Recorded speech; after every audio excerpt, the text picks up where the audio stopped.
hagaday evangelini ngasong ngasa mo penyo nagabalang presbyterian mo penyo nagateng jeng zirai bangan ahi po jam kedigapor ondang ipoy lang hagaday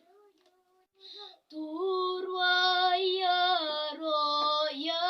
ujisu bat ya jing I bapula haki ying shong ne bapernai ula let ban krejaka ondangin pailang hab neng kajing kemen bahang tekan long yangi habai yu jisu ngin yarwa jing jab kalbari habangi at lenti purim kilo badum kinsa shay yonda kisngi jing let lawai jiu nam yin shong badu try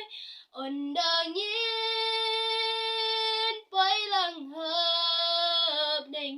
kajing kemen bahang takan lang yangi habai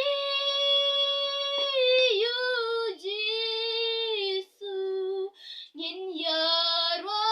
jing jab kalbari long bashisha bad banges kem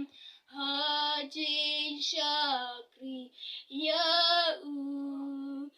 tang shupet ya haburom jingkus lai barolawai ondangin pailang hab neng kajing kemen bahang takan long yangi habai yu jisu ngin yaro jing jab kalbari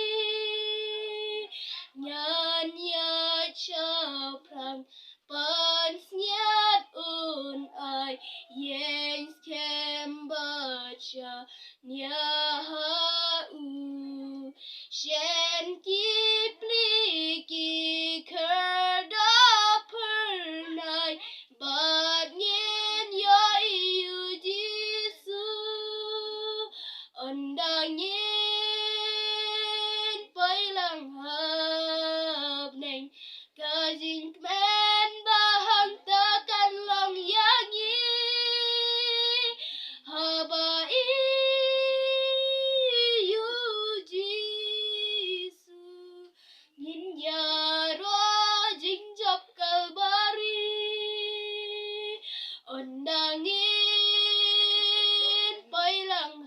hab neng kajing kemen bahang takan long yangi habai yu jisu ngin yaro